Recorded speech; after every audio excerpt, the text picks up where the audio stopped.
क्या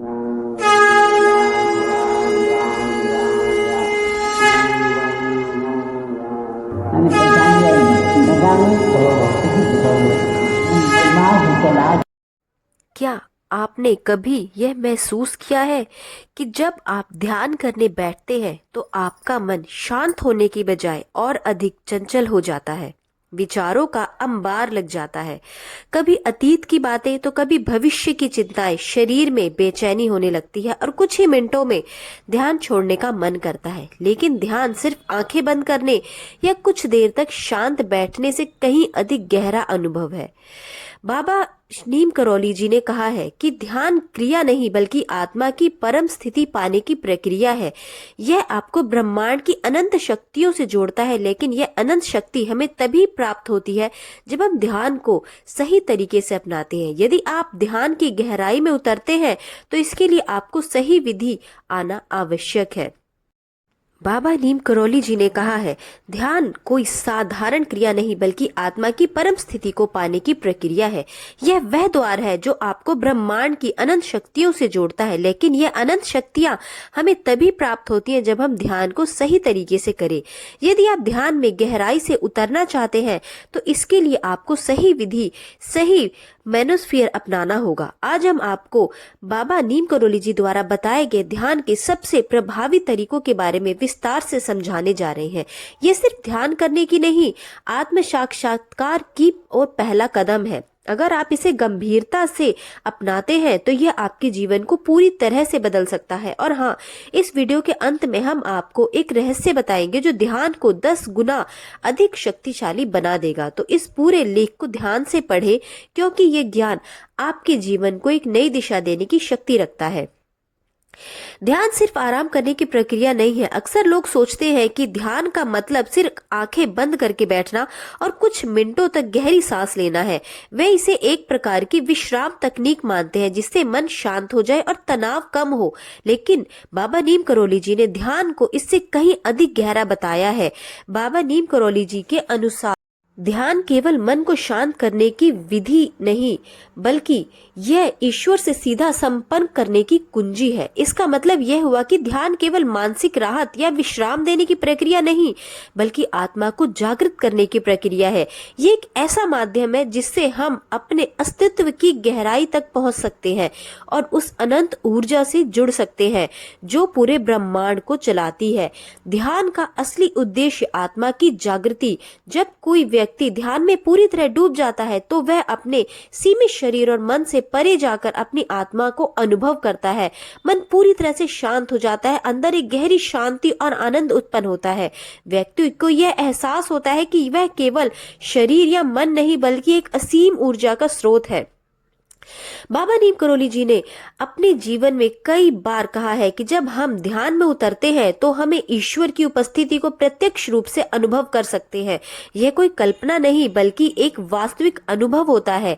लेकिन यहाँ एक महत्वपूर्ण प्रश्न उठता है, अगर ध्यान इतना शक्तिशाली है तो हर कोई इसका लाभ क्यों नहीं पाता? सही ध्यान के बिना आत्म साक्षात्कार असंभव है। ध्यान की प्रक्रिया में सबसे बड़ी गलती यह होती है कि लोग इसे बिना किसी मार्गदर्शन के करने लगते हैं। वे कहीं से कोई सामान्य तकनीक सीखकर इसे शुरू कर देते हैं लेकिन गहराई में नहीं उतर पाते। ध्यान में गहराई तक जाने के लिए सही विधि का पालन करना बेहद जरूरी है। अगर विधि सही ना हो तो मन इधर उधर भागता रहेगा। ध्यान करते समय नींद आने लगेगी या फिर मन उबा हुआ महसूस करने लगेगा। बाबा नीम करौली जी ने जिस प्रकार कोई व्यक्ति बिना सीढ़ी के एक ऊंचे भवन की छत तक नहीं पहुंच सकता, उसी प्रकार बिना सही विधि के ध्यान के उच्चतम स्तर तक पहुंचना असंभव है। तो सही विधि क्या है? कोई विशेष आसन जरूरी है? क्या सांसों को नियंत्रित करना अनिवार्य है? क्या मंत्रों का जाप करना चाहिए? ध्यान करने का सबसे सही समय कौन सा है? इन सभी सवालों का जवाब जानने के लिए अगले भाग में हम ध्यान की सही विधि के बारे में विस्तार से चर्चा करेंगे। यह विधि न केवल ध्यान को सरल बनाएगी बल्कि इसे इतना प्रभावशाली बना देगी कि आप कुछ ही समय में अपने भीतर शक्ति और शांति का अद्भुत अनुभव कर पाएंगे। आगे बढ़ने से पहले अपने मन में यह संकल्प ले ले कि आप इस ज्ञान को केवल पढ़ेंगे ही नहीं बल्कि अपनाने का प्रयास भी करेंगे। क्या जगह सच में ध्यान प्रभावित करती है? क्या आपने कभी ऐसा अनुभव किया है कि किसी शांत जगह पर बैठते ही आपका मन हल्का और स्थिर महसूस करता है, लेकिन किसी और जगह पर अजीब बेचैनी या असहजता महसूस होती है? उदाहरण के लिए, जब आप किसी मंदिर, आश्रम या प्राकृतिक जगह जैसे पहाड़ों, नदियों के किनारे बैठते हैं तो एक अनोखी शांति महसूस होती है। लेकिन अगर आप किसी भीड़-भाड़ वाली जगह या नकारात्मक ऊर्जा से भरे स्थान पर बैठे तो मन तुरंत अशांत होने लगता है। यह कोई संयोग नहीं है। बाबा नीम करोली जी कहते हैं, जैसे एक बीज को उपजाऊ मिट्टी चाहिए, वैसे ही ध्यान के लिए सही वातावरण जरूरी है। अगर आप अशांत और नकारात्मक स्थान पर ध्यान करने बैठते हैं तो मन को स्थिर करना बहुत मुश्किल हो जाएगा। इसलिए ध्यान को प्रभावी बनाने के लिए सही स्थान और सही वातावरण का चुनाव बेहद महत्वपूर्ण है। ध्यान के लिए सही स्थान का चुनाव, ध्यान की सफलता इस बात पर निर्भर करती है कि आप किस प्रकार के स्थान पर अभ्यास कर रहे हैं। बाबा नीम करोली जी ने ध्यान के लिए कुछ विशेष सिद्धांत बताए हैं। शांत और स्थिर जगह चुने जहां कोई शोर या व्यवधान ना हो। कोई ऐसी जगह जहां बार बार कोई आकर आपको डिस्टर्ब ना करे। मोबाइल या अन्य चीजें साइलेंट मोड पर रख दे। क्या आपने देखा है कि मंदिर, आश्रमों या गुरुद्वारे में जाते ही एक अलग सा शांति का एहसास होता है? ऐसा इसलिए क्योंकि वहां लगातार हजारों लोग प्रार्थना और ध्यान करते हैं। बाबा जी ने कहा है कि जहां रोज ध्यान किया जाता है वहां ऊर्जा संचित होती है।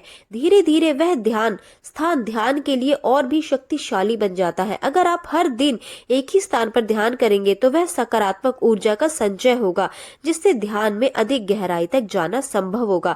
प्राकृतिक जगह सबसे श्रेष्ठ होती है। अगर आपके पास अवसर हो तो खुले वातावरण में ध्यान करना सबसे प्रभावशाली होता है।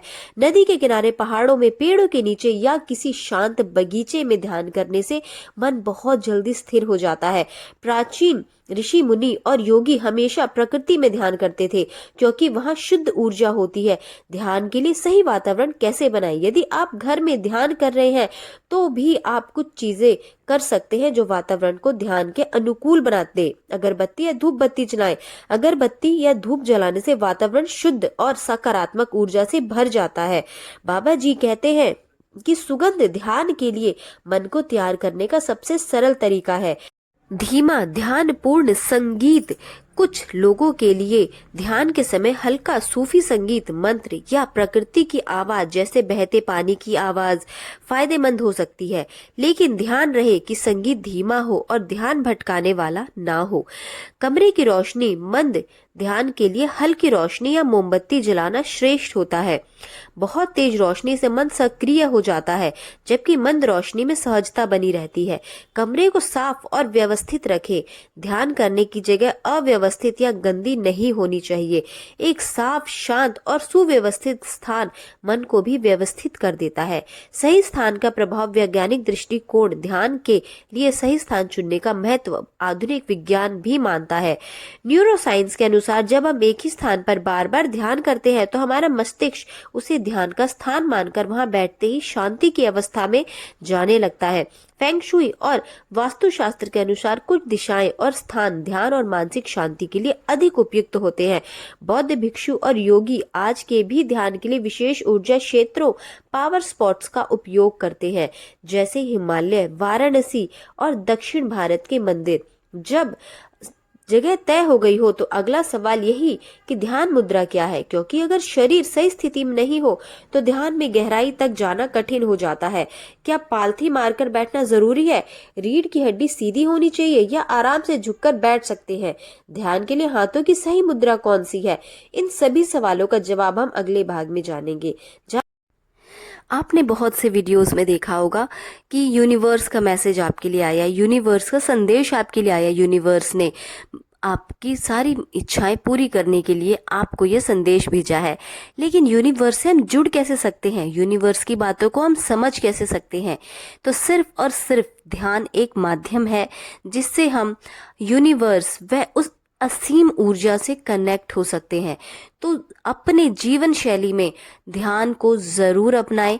इससे आपके शरीर को तो लाभ होगा ही होगा, साथ में आप आध्यात्मिक ऊर्जा में भी बहुत ज्यादा अग्रसर होंगे।